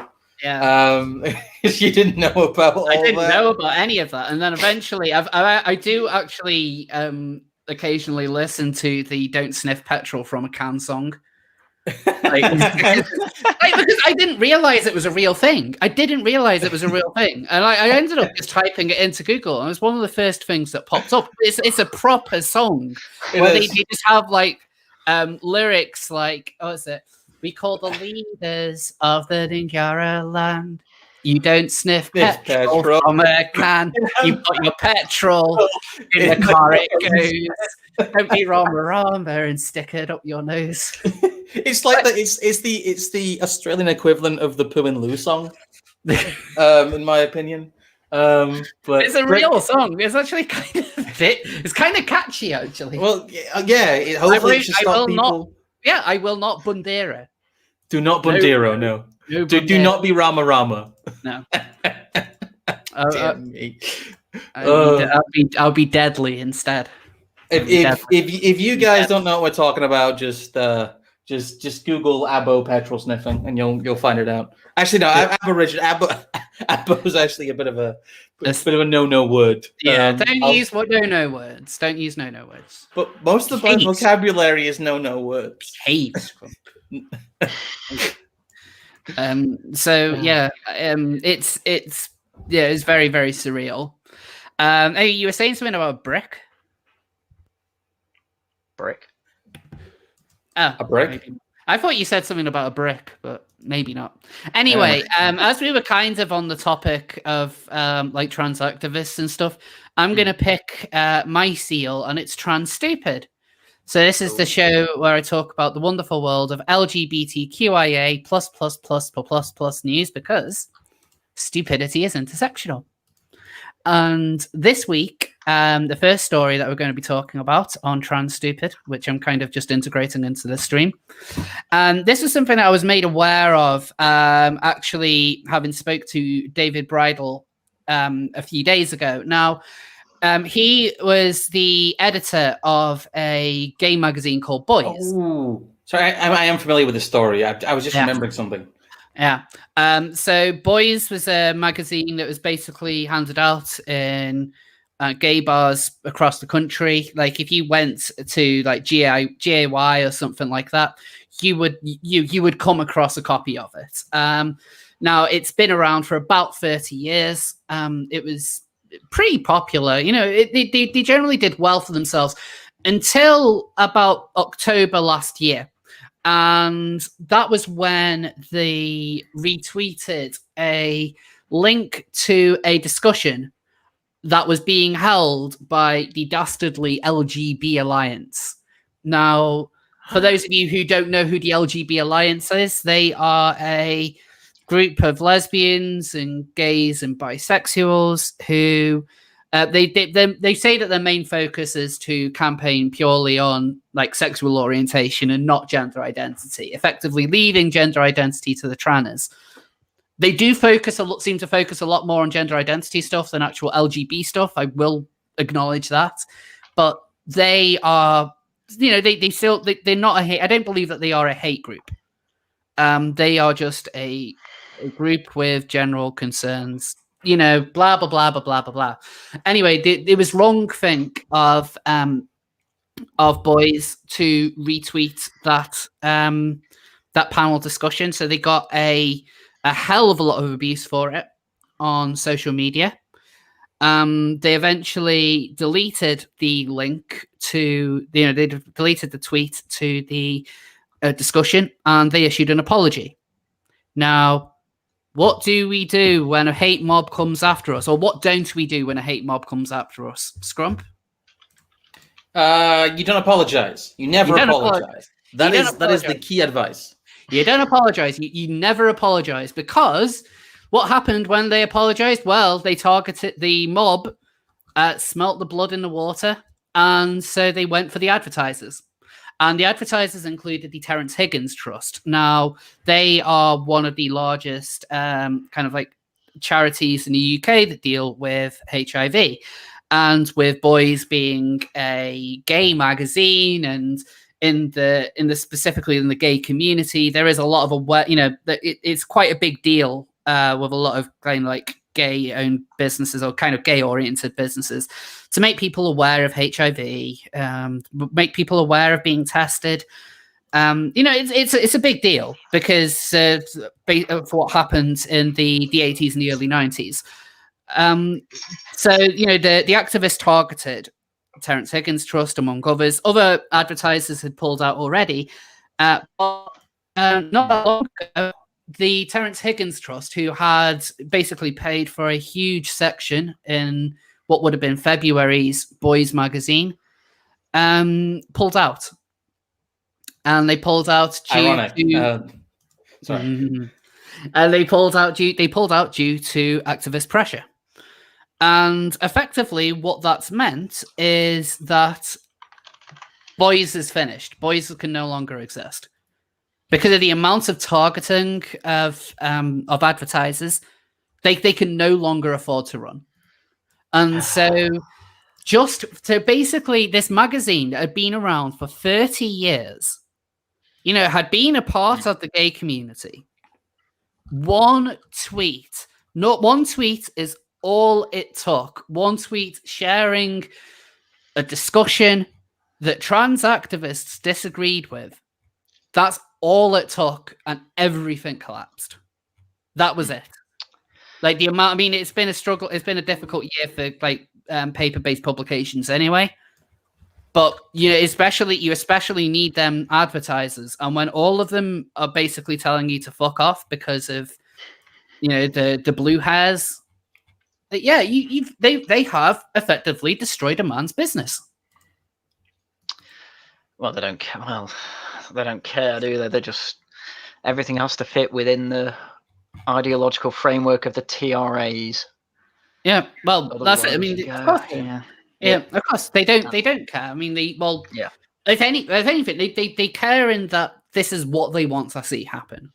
They want to see businesses fall. They want to see people dead, people beaten. That whole Sam Hyde quote. That keep on forgetting off the top of my head, but it's true. It's true. You got to be completely honest with it. Yeah. I know it up by heart, but I don't want to launch into Sam Hyde quotes. I think this is the latest in a long-running battle, really, between what I would call the old guard and, well, really just the trans activists have essentially taken over what is the LGBT community. A lot of the constructive, practical-based advice for gay and lesbian people from the 1970s until the 1990s, that structure that all existed is essentially gone now. And it has been deliberately demolished by this new wave of activists because they see them as competition. A lot of them are not as ideologically based. A lot of them are more practical help based. There's also a huge discussion now in the LGBT community about, saying that they need to prevent the spread of AIDS is anti-LGBT. You see a lot of bills in California about decriminalizing the deliberate spread of AIDS. The Biden administration's talked about it, decriminalizing the deliberate spread of HIV. The HIV activism in the 1980s onwards has been seen as a negative now. That they really disagree with essentially their former selves. That's what this really is. I think even if Boys Magazine hadn't done this faux pas, they would have been looking for other reasons to try and get them shut down. Because they have been going for so long, for 30 years. They are essentially part of the old guard, and these people do not like the old guard. They don't like LGBT activism. They don't like gay rights activism as it existed. They want to supplant it, and they want to really take it from where its roots were in the 1960s, which was a lot of people who were communists. A lot of people who had more radical lifestyles and things like that. They want to repick that, but they don't want what it became in the 1980s, which was more practical, more personable, and a lot more integrated into normal society. Because gay people became and by a byproduct of it is that it's a lot more effective because they are very much against assimilation-based anything. They think that portraying gay and lesbian people as normal people just like you and me is awful, that it's abhorrent and it destroys their culture and it de-queers it delinks the radical element from it. It takes away the struggle that our Marxist forefathers essentially did. They want to rewrite LGBT history as being entirely based on Marxism. That is their entire goal.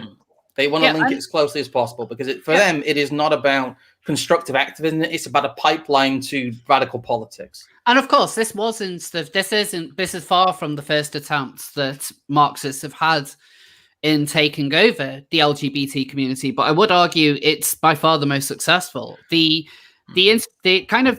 Marxist kind of insurrection into lesbian and gay politics at the end of the 60s, around about the time of the Stonewall riots, the groups that kind of came out of it, like the Gay Liberation Front, weren't actually around all that long. Like they started up at around 1970. By 1975, the vast majority of these groups had already closed because of infighting. A lot of them limped on into the 1990s when a lot of the pedophile scandals came to a head.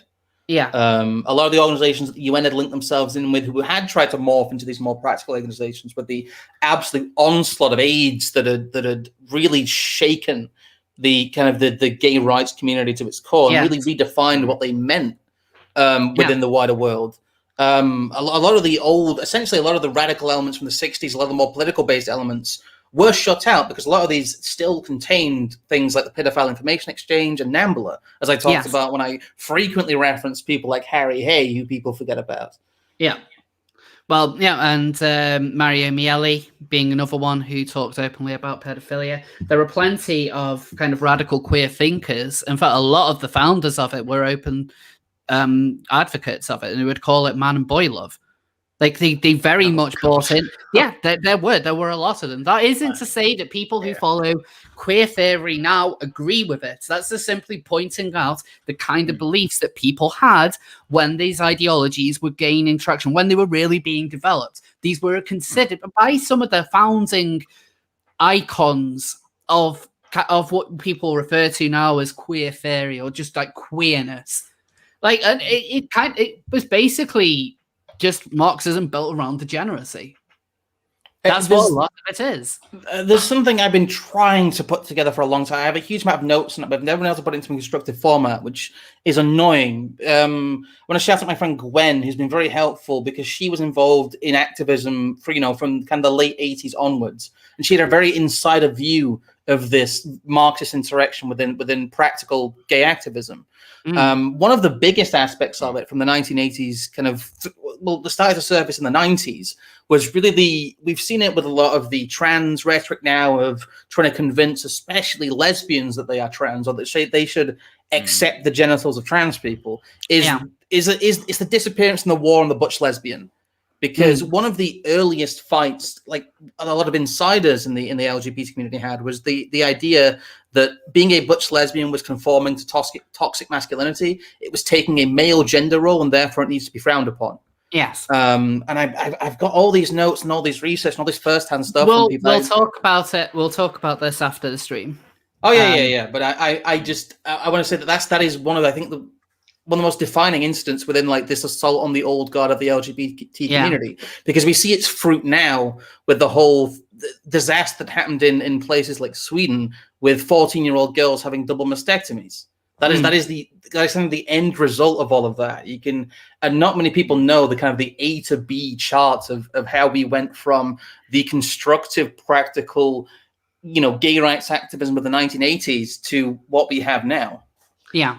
Yeah, it's very much gone from we need to think through what we're doing, what is best for people, to shoot first, ask questions later. Yeah, it's basically. I mean, I always look at I'm always kind of amazed at where trans activism is now compared to 10 years ago. Like 10 years ago, I went to a NUS conference, LGBT conference, which was actually the first time I met my good friend Proper Horror Show. And this was the first time I ever came across anyone who identified as non-binary. Oh no. I never heard of it. And it was the first time I came across anyone who, sorry, someone's got an echo. Oh, sorry, might be me. Okay. So, anyway, this was the first time. Oh, the echo's still there. Oh. How about now? Yeah. Okay. Yeah, so this was the first time that I'd come across like trans people who didn't actually try and look like a trans person, but look like a woman or look like a man, rather. These were the people who would just put on a dress, maybe even just put on a skirt. I remember one guy in particular who just wore a skirt. That was it. And occasionally he would just smile and, kind of like his head would like sway from side to side because he's so feminine. He's so feminine, guys. Behold a woman. Yeah. Yes, like, oh, I'm a woman. I'm a woman. I'm such a woman. And like that's all he did. That was literally all he did. And he was running to be like a trans rep or something. There was another one who had like absolute massive waps, but looked like a woman, but was a they, and got annoyed. Wore really feminine clothes as well, and smelt, but was a they. That's the manly thing. Yeah, the manly pong. Yeah, exactly. But yeah, that was 10 years ago, and now all of that stuff is mainstream. That's like that. They're the kind of things where you turn on the TV, you look for a discussion on trans stuff. They are now. 10 years ago, they were just kind of angry fringe. Now they are the conversation. I actually do kind of think that the trans community in general is kind of lost. It's kind of lost, and it's kind of sad. So just to kind of elaborate on that a bit, like if you look at YouTube, this is something that I've spoke about before in the past, but if you look at YouTube and go back about 2 years or whatever, yeah, you would see a big array of trans voices. So you would see your Too Cutes, you would see your True Scum, you would see kind of other people who might not give a shit one way or another. But if you look at it now, it's almost exclusively trans activist. I mean, Calvin Garrett's now fucked off, and so the only two like names that I can think of with a fairly sizable audience is Blair White and myself.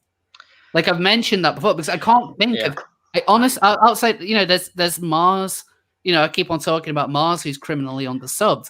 But that's it. Like there will be like a handful of channels that are like mine, but they don't have the same kind of, they're not being found.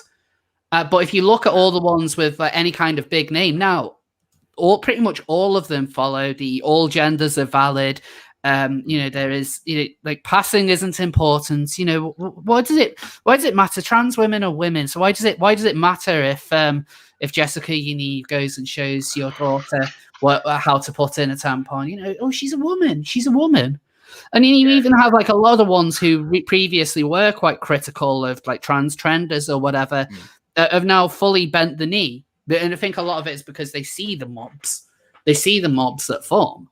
And it worries me because it gives the impression that the question is effectively settled. You have all of these people who, they'll make videos calling you trash, true scum, a piece of shit. I've had more than my fair share of abuse.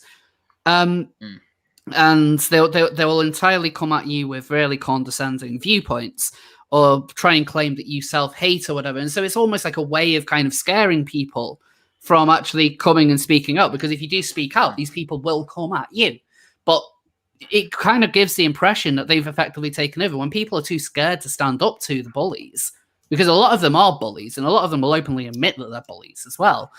Like, it makes me very worried for the future of trans people, because it's going to come to a point in the next 2 years where they will be the only voice. I genuinely kind of believe that, but they might pat themselves in the back and think, yes, we've won. But just think about it. The pendulum is going to swing back real hard on them.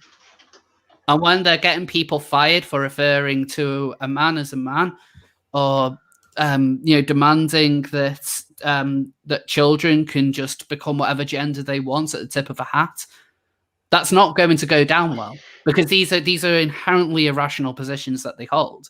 It's not going to look good, and it's one of the reasons why I speak out against it. Like, I genuinely believe that this stuff is going to really bite people on the ass, and they just don't think. I get that a lot of them may hold their positions due to, not because they're like bad people or anything like that, far from it. I do think that a lot of them are scared of TERFs and whatever, but it doesn't, at the same time, it doesn't justify holding such radical views. And at very most, like, painting it as though we all think the same way. And just kind of on this topic a little bit, something that I talked about it on Harrian's stream on Saturday. Yeah, so Abigail Thorne of Philosophy Tube, because I had another read through the coming out post by Abigail, and like there's a few things in it. I think Mars kind of highlighted a bit to me as well, and something about it just doesn't really kind of seem right. So normally when you see so many words about it, I might be talking about, I came out, it's a big journey for me, it's been emotional or whatever, but this effectively is just a political speech. That's all it is. You know, it kind of starts off well saying, you know, please respect my privacy and treat everyone with kindness, even those who don't treat me kindly. It's so lovely to finally relax, to sleep with sweet dreams and be at home in myself. Great, lovely, absolutely lovely. Yeah, I don't, you know, I'm going to be criticizing this piece, but I don't mean to. I'm not going to personally attack her. I'm just going to discuss what she says. But then she then goes, but I'm also scared. Things are very, very bad for trans people and they're getting worse. And then this is a bit egotistical. My existing following means I now instantly become one of the most recognizable trans people in the country. And I feel an enormous pressure to be good at it. What? What? Hang on. How many subs does Philosophy Tube have? She has 865,000? Yes. What the fuck? Mostly American. She's an idiot. Mostly American. Yeah, well, okay, that makes sense. She's very popular. Here's a video that they've unlisted from someone found the video they unlisted in 2019. It's a stream, but this is from April 2019. In the stream, someone asked them about, you know, they talk about dealing with gender dysphoria, and what they say is that I don't feel qualified to talk about it because I've never experienced gender dysphoria. So big thing. 2 years ago, there was someone who didn't feel qualified to comment on the issue. But you're right. There's very little personal in there. Yeah, it's not a personal speech. It's political grandstanding. This feels like a professional move from them. This feels like they knew that their relevance was waning and they had to do something big to try and get up to the next. Like, oh, I'm instantly one of the most recognizable trans people. No, you aren't. No. I mean, like, there's Minecraft YouTubers out there with like 7 million subscribers who nobody knows who the fuck they are.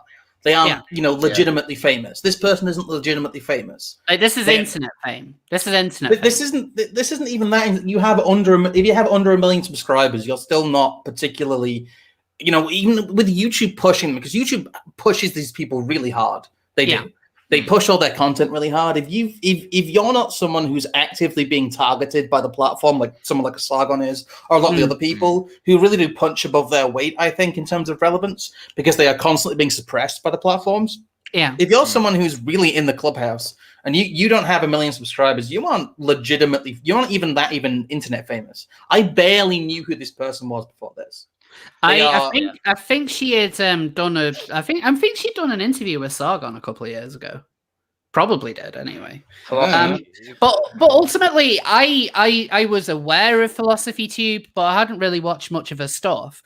I just find when you have people, you know, I might very strongly disagree with Monroe Bergdorf, but she's genuine, incredibly more recognizable than a YouTuber. Yeah. Oh yeah. Like this, you know, if she just left it as, oh, I'm one of the most recognizable trans people in the country. Like, no, if she put it on a specific thing, like let's say if she said trans YouTubers, then yes, that's fine. If she kind of qualified it with something that made it kind of seem more realistic, but that just really screams ego at me. It's now like, oh, I'm now one of the most important, I've been out a day and I'm the most important trans person in the country. It is pure more than India Willoughby, more than Paris Lees, more than Christine Burns. There's loads of trans people who are known in this country. And I can guarantee that outside of, like even within the kind of political YouTube circles that we're in, not everyone is aware of who Philosophy Tube is. And we talk about politics. Yeah, it seems to be that publicly a lot of people are saying stunning and brave, but privately I've talked to a few people who are kind of in that world. Because a lot of people don't realize a lot of the smaller YouTubers or even medium-sized YouTubers that kind of have a toe in that but don't, or publicly toe the line on social media, they privately don't. They're privately deeply concerned about all of this and feel very trapped. It's something that Dev will talk to you about. It's something that I'm sure Slagan will talk to you about. All of us get reached out to by literally dozens sometimes of these people. I've had conversations with. I've been on Twitter when one of my posts is taken off. Yeah, I can confirm that that's the way that it is in a lot of leftist circles. When I was a part of London's queer community, well, I would go to particularly, like parties and stuff. And I had a few friends within that kind of queer scene. You get them on a one-to-one on this kind of stuff, and they would instantly agree with you. Yeah, they would only toe the line when a kind of like a big name queer would waddle in, walking stick in hand, and be like, "My pronouns are they and them," and they'd be like, "Oh yes, of course. What a lovely they and them." But like it's like going into a cult compound and having someone come over to you and be like, "Help me." It almost has that to it. Cases. Yeah, it kind of does. It genuinely kind of does. Like a lot of these people will be very rational on a one-to-one basis, but when you're on social media, so I think social media does a lot of kind of social media like Twitter does bring out the worst in us. Yeah, I think it does. Yeah, not mine. Mine's is lovely. Mine's is lovely. But Twitter definitely brings out the worst in us. It brings out the worst in every single person who is on that platform. But so you have people with virtue signaling, but in private, they will have concerns about this. Yeah. I mean, it's Douglas Murray's madness of crowds, isn't it? They just want to fit in. That's the main thing. And they think to fit in, we have to agree with all this stuff we clearly don't believe, which really isn't my personality, which is why I could never fit in with these people. I will hand it to Abigail that at least she didn't just come out saying my pronouns are now she/her and we've just looked exactly the same. Because if she had done, she could have done that. And people would have had the exact same, everyone who responded to her being like, "You're stunning and brave," would have said that even if she'd actually grown a beard out. They would have said the same thing because it's impulsive. It's this person is now trans. It doesn't matter what they look like. You got to at least give her credit that she didn't she seems to have transitioned a lot in private and has then be like, right, I'm now comfortable to be fully out to the world. And that I've got to respect. It's a lot better than just growing out, your mustache or whatever, and just being like, "Oh, I'm challenging the notion of passing. It's really problematic, and it's not for me. So I'm going to, I'm going to redefine what it is to be a woman." Because I have seen, people be critical of why she's done this, or people saying, she's pulling a contra. I don't know philosophy tube at all, so I would never be able to comment on anything like that. I could just talk observedly about the way she went about it. I do think that she did a good job in, at least kind of in the early parts of her transition. I got to hand it to her on that. But I just want to point out my problem is that she's not trans, even though I am very much. Sorry. So I just want to say, Philosophy Tube is an actor or actress now, I guess. So she will look like she does this well. And with this, long political message, as you say, none of it's really personal. So that leaves me thinking, speculating maybe this is a bit of a cynical move. And people have been saying all of BreadTube's going to be trans or non-binary in 2 years. I mean, that is something. That is something. I think I sent a photo to. They get victimized otherwise. That's the thing. They have to maintain their position on the progressive stack. That's where you got Jim Sterling, the fat fucking. Anyway, that's where you got Jim. That's where you got Jim Sterling coming out as as non-binary, or you get all these. All of them have to do this at some point. Otherwise, they will just be dismissed. Yeah. I was going to say, H-Bomber Guy is really in my sights for coming out next. He already girl. So this is a chart. Well, maybe zoom in on that a little bit. That's tiny. Oh, sorry. Yeah, so this is a chart of breadtubers who have come out as trans, ones that are likely to come out as trans, and they've got Vosh as not likely at all. I'll be honest, I don't know who a lot of these are. I generally do ignore breadtubers because they are insufferable and retarded. But I just found this. I just came across this image. I just kind of found it funny that a lot of them like Scrump was saying, if the worst thing that you could possibly be on the progressive stack is a cis-het white male, that's the absolute worst thing you can be. And being trans is now relatively easy. Like, you don't, like, again, this is why I give props to Abigail. Like, in these crowds, she did not need to lift a finger, and yet she did. Like, that's how low the bar for entry of being trans is. And so, like, I don't think that this, I don't believe that she is, like, transitioning to gain attention. I'll be honest with that. Although, having said that, the way in which she went about it by effectively writing a political manifesto, making numerous alarming statements about how awful the UK is. Again, which I can't stand when people make those kinds of arguments, because the UK is not a dangerous place for trans people. They keep on whipping up a fear over what's going to happen to them. You had the whole bathroom bill thing last year. I've seen a few rumblings. Oh, they're going to try and bring back a bathroom bill again because the government is looking at like they're doing some sort of like consensus or whatever on toilets and toilet use, where they don't mention at all, oh, they need to be segregated by biological sex or anything like that. The only people obsessed with trans bathrooms seem to be trans people.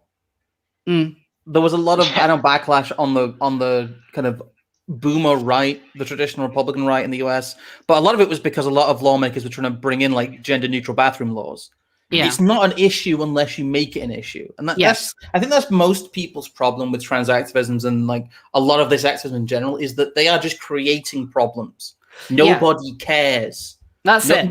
Like we are, a lot of people are in survival mode right now. People don't have jobs. People are losing housing. People can't get childcare. They don't fucking care about you enough to want to kill you. That is the God's honest truth.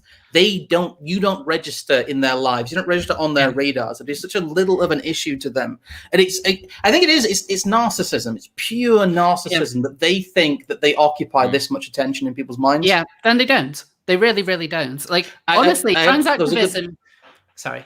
I was saying there was a good comment in the chat about Ellen Page. This does remind me of Ellen Page's quote-unquote coming out. Oh, yeah. I can't believe they chose Elliot. That's like a meme. Like, if... what begins with a L? They don't have to do that. They can come up with any name that they. It's like a meme that they do the girl version of the boy version of their girl name. Yeah. It's so dumb.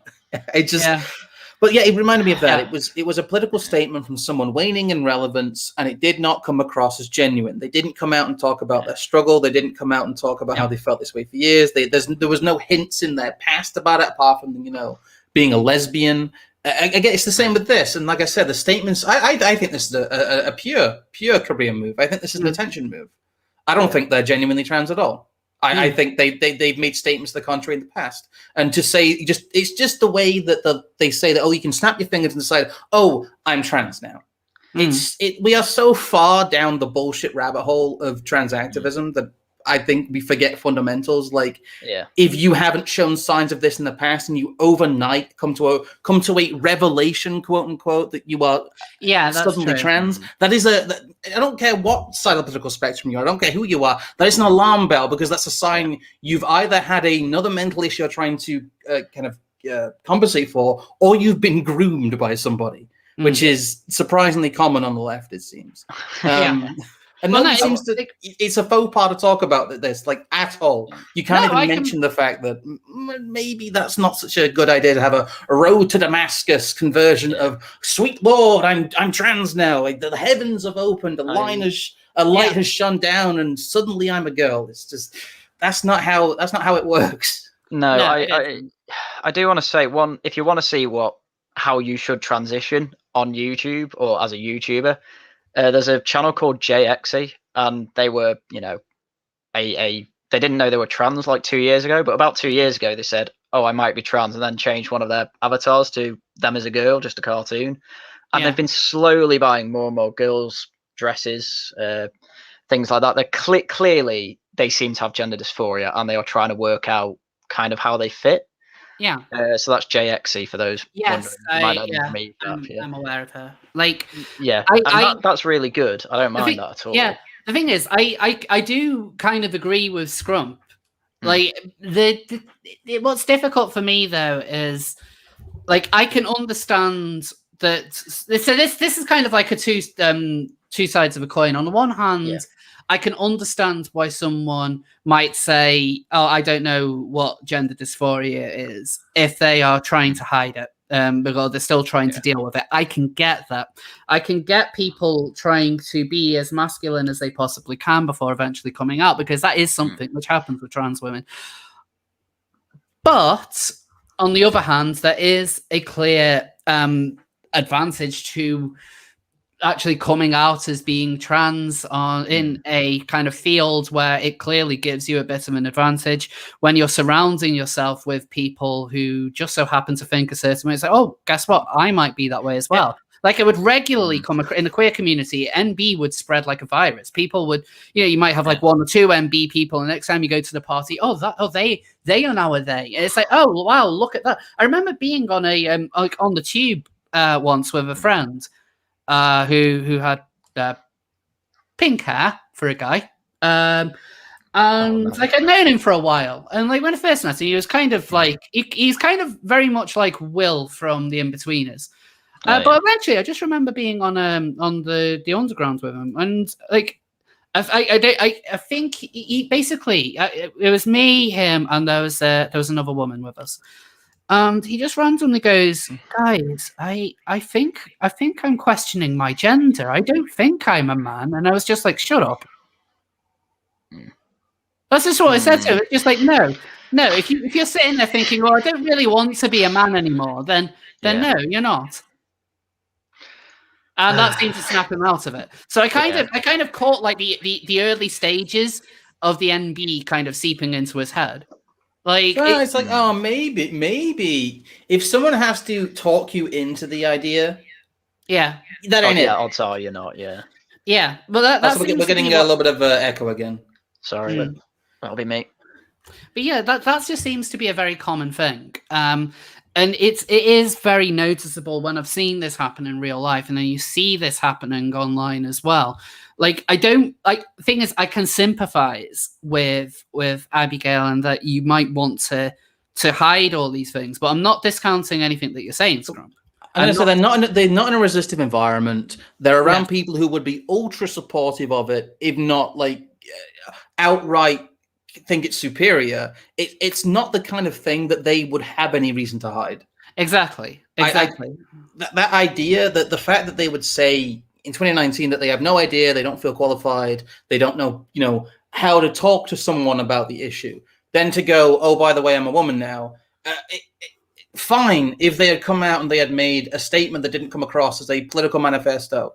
It brings up so many alarm bells. It just doesn't feel genuine. And and again, it's such a social faux pas to say bullshit. You want to be on the bandwagon.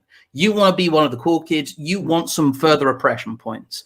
And no, it's part of this, heckin' valid culture. No, just no. Most people are boring. They are normal. This does not make you a more interesting person. It just makes you an idiot. A lot of people, they don't like the fact that they are normal and boring. The vast majority of people are not going to fit into these categories that are currently fashionable and currently popular and currently placed in protected status. And the reason I actually just default to going, you know what? Statistically, it's very unlikely that you are. I just thought, well, I will just always find it incredible just how it seems to spread. You just get like 1 or 2 people with the trans. I'm actually kind of surprised, or would be surprised, if like the kind of corner of YouTube that we're all a part of, if like you guys weren't like starting to come out as being trans. Maybe Mark. Maybe Minion Mark might come out as being trans. I love how he's your first example. I couldn't think of anyone else off the top of my head. But like, you notice it doesn't. The trans doesn't spread. The only thing which does spread is like a kind of appreciation for femboys. That is a very different, and that is a very different thing. The trans doesn't spread, but the gay does. Scrump, don't tempt me, Scrump. Yes, the ATF will come in one day to my compound, and the cat boys will scatter everywhere. Just make their way through the underbrush. It's not going to big speech here, but I think the main problem I have with all of this, sure, they're getting oppression points. So what? They're deciding to try and artificially boost their relevance by making themselves into essentially a protected and lauded class.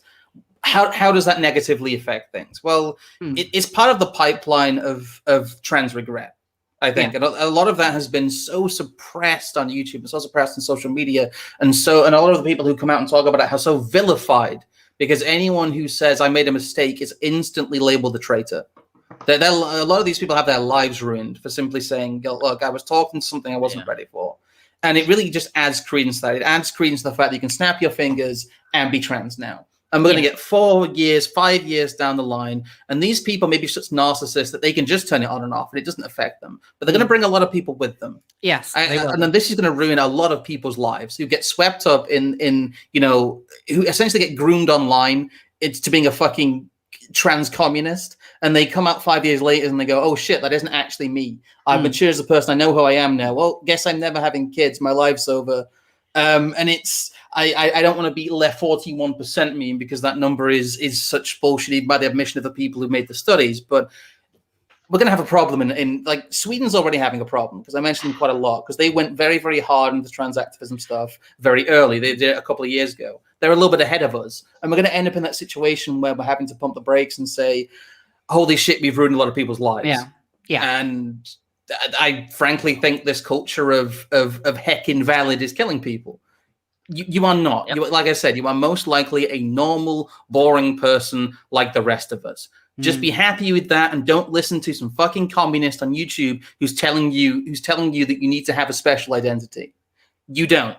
You don't need to redefine yourself around what some YouTuber says. If you decide to do that, you're a fucking idiot. Don't redefine yourself based on what someone on YouTube says. It's why I always go on about all these people who talk about how to be groomed by Sargon into being alt-right. It's like, how the fuck do you get groomed by Sargon? The man can't even work an OBS stream. He can't balance his volume. How do you let this person define your entire ideology to the point that you consider yourself some form of neo-Nazi? You must be the most weak-minded person who has ever lived. And I don't like these people because of what they do to all the idiots they Pied Piper. I like to think that our audiences or the people around us at least have. There are the advantages that they try and encourage critical thinking. They try and encourage people to at least challenge them, and they try and present things in a way that they don't draw a conclusion instantly. There's a lot more. I hate to use the word skepticism because of my skeptics, but there's a lot more skepticism on, I guess, the non-establishment side of YouTube, the more rebellion side of YouTube. And it is challenged a lot more as well. It's going against the prevailing narrative. And I think we have that problem a little bit ourselves. There are people who will try and completely reinvent themselves because they heard a YouTube video, and that's not what they should do. But I don't think there's the same encouragement there is on the political left to essentially indoctrinate people to change everything about themselves and possibly just ruin their lives. It's not good. It's really bad. Nice rant. You are correct. But no, I completely I actually completely agree. Yeah. Well done, Seth. So I think that there is the British seal, but I'm going to be completely honest. There wasn't really a lot of British stuff to talk about other than Chris Whitty being harassed by a teenager. But nah, let's just. But instead, let's just talk about some news which I think is very important, and it is. It's about a seal. Yay. So it's a rare seal pup with dark coat being cared for at a rescue sanctuary. So look at her. So she is a grey seal. Lovely. She's a black grey seal, if you can see, which we talked about a little bit on this channel in the past because black seals matter. She is in the Cornish Seal Sanctuary, which is where we raised money for back at Christmas. So all that money, which you all helped raise, that's going to go to help this lovely little seal. It's stopping Dankula's wife from punching him. Yeah. And her name is Egg. Which, if you know your seal memes, is one of the words said by the talking seal. I don't know whether you guys know your seal memes. Yes, it's egg and fibge. Egg and fibge. Egg and fibge. Yes. But a lot of the kind of conversations between me and my boyfriend usually involve the words egg and fibge. Thanks to that seal. And yeah, and so there is one other bit of seal news. Go on. RSPCA released 2 seals back to the wild. So we had 1 seal rescued, 2 seals released. They're grey seals again. Look at them on the beach. That's very, very wholesome. That's a very nice picture. That's a lovely picture, isn't it? So, yep. So now we come to the part of the stream where there actually is a straw poll this week. No, wait. I've actually got some more good news. Oh, Okay. I named it to you. Sorry, I forgot to do it earlier, but I did find some good news this week from me. You found good news. I did find good news. It's wholesome news. Oh yes, this is so. Whilst we talk about the good news, vote for who you think should get the seal of approval: me, Scrump, or Harry Ingledy. And let's go over some good, because we actually haven't had some good non-seal related news for a while. Poll in the description, by the way, guys. You should mod me in your chat, by the way, so I can post links in your chat. Yeah, I will do afterwards. Okay. Because, just something I keep forgetting to ask you.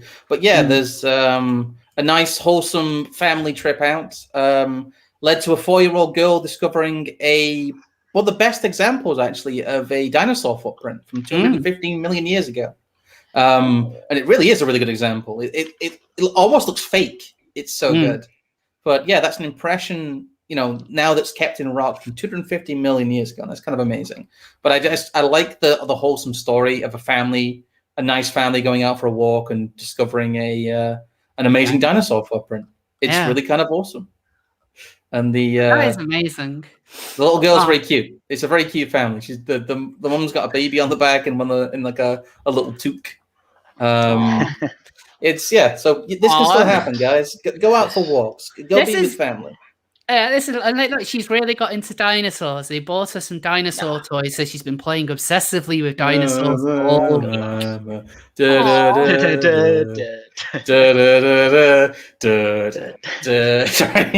It's just so cute. She'll get to live off that for basically all the time in primary school. She'll just be able to go, I found a dinosaur, and she'll be right.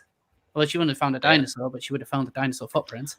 Well, still finding any new fossils pretty impressive. Especially one. Yeah. Okay, and so with that, are you ready for the results? Yes, bring us the poll. I just realised how you spelled my name. And the winner is Scrum. Oh, did I win? You win. Oh, I did. Yeah, I think stop the steal. I think your carefully timed speech at the end is probably what pushed you over. I'm channeling Louis this week. Delivering my sermons. We do need to get Pastor Louis back on. We do need to get Pastor Louis back on, but yeah. Pastor Louis is awesome. I've tried to get him on my stream for a year, and I just can't get a reply from him. We've had him on. We've had him on quite a few times. Maybe it's because your name's so unpronounceable. Maybe he just doesn't want to admit that he can't pronounce your name because I couldn't for the long. Like Rose, you had to teach me how it was said. Yeah. It is a very awkward name. I know. I'm sorry. To be honest. This is coming from someone who's called Scrump Monkey. So yes. Well, I was like, oh, what name's memorable? Oh, Harry Ingledy. Yeah, people. It's not very memorable. Very memorable. It was to me. It was memorable to me. It's too late now. Right, so still got quite a few super chats that have come in actually. Sun Kiwi with the $2 New Zealand. Love you lots, Rose. Greetings from New Venezuela. Proper horror show. Rose, you're too kind to Harrian. Start bullying. Oh no. Bully. To be fair, we already have started bullying. That came came independently. We preemptively bullied him for you. We did every stream. Every stream. The Talmenian with the $5. Thanks, love. Okay, this should work. Peace upon all who are here. Aw. Shalom. Thank you. Shalom, yes. Proper horror show again with their £5. Thanks. Also, my friends told me he's into cuckolding, so I said, well, each to their own. He got mad and said I just didn't get it. Nice. Shame the I get it. Oh. Yeah. I get it. I get it. It took me a minute. Good joke there. Good joke. Charity with the £5. Thanks, love. As someone in uni at the moment, the co-opting of LGBT spaces to demonize LGBT people is rife and extremely worrying. Also, thank you for the shout outs. That's not a problem, Charity. We'll need to get you back on the show at some point. But yeah, this is pretty much what we were talking about earlier. There is the current model of trans activism, which is effectively the face of LGBT or activism now. Like 10 years ago, it was put at the sideline as the ugly child, and now it's kind of revolted and it's taken over the kingdom. And it's not good for anyone. And EC90 with the £2. Bet 100 quid. H bomber guy comes out as non-binary. Yeah, that wouldn't surprise me. It surprises me, in fact, that he hasn't come out as non-binary yet. Yeah, he's an attention seeker. So with that, we've come to the end of Seal of Approval for this week. Do you guys have anything you would like to shill before the end of the show? Yes, I do. It will probably be in the description, but I'm really trying to push my my Minds account. I post over there at least a couple times a day. I'm trying out doing longer, more thoughtful posts because you can do that on Minds. That's one of the better things you can do. I'm putting a couple of things out on Minds Plus, mainly as a joke. I think Minds has if you get the super ultra Minds, you can turn it into a custom blog, but I'm not sure I'm going to get enough coins to do that because I do earn their tokens pretty fast actually. But yeah, Minds is very comfy. You can have actual conversations there. It's a lot better than pretty much any social media platform I've been on, and its revitalization after the death of the frankly appalling Parler platform, which I did not like and I did give up on after a week. There's been a real infusion of users on there. So you'll probably see people you might remember from Twitter if you've been in this sphere of Twitter for a while that that may have left the platform or been banned from the platform.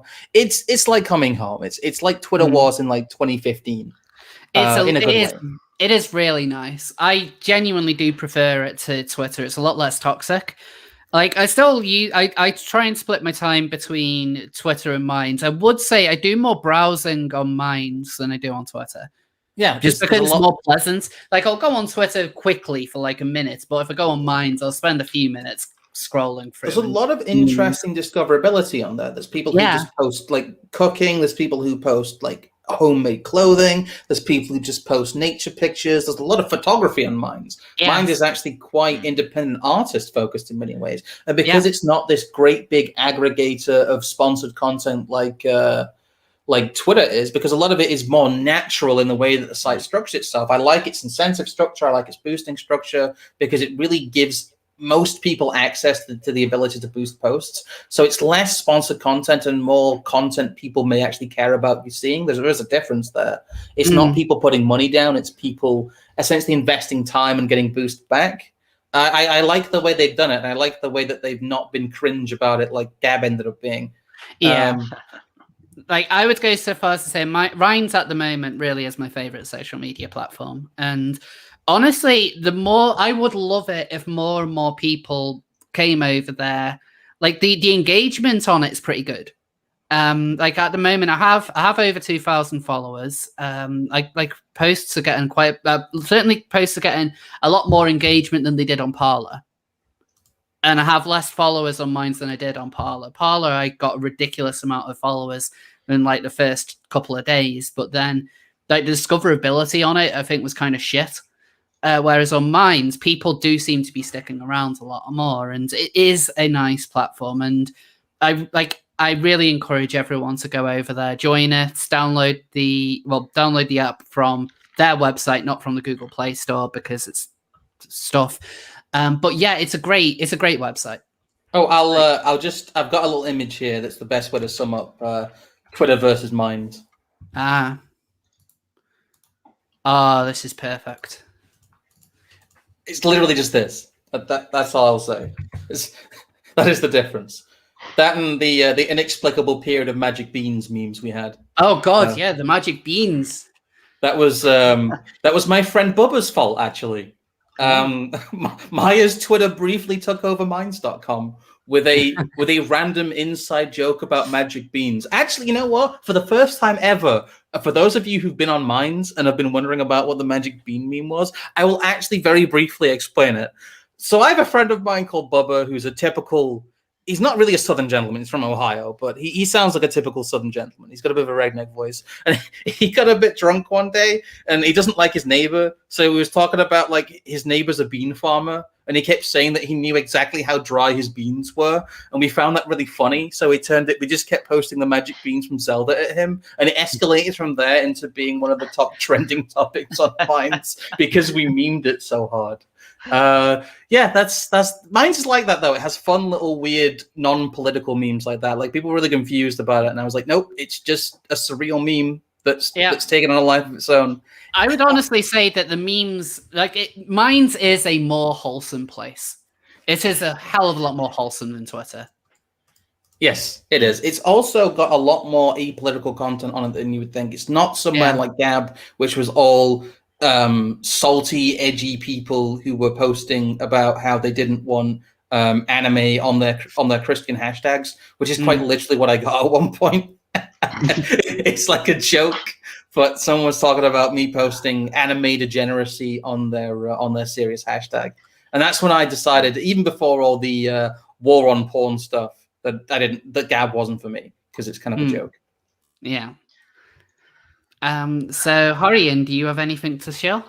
Well, I believe I was supposed to be on Tailed Features stream as soon as he sets it up, but I can't. He's not replying to anything, so I don't know if that's happening tonight. But hopefully it is. So hopefully catch me on Tailed Features stream sometime. I'm not sure if he's usually starts by now. He was visiting Duncan today, I think. A little behind the scenes there. So I think he might even still be there.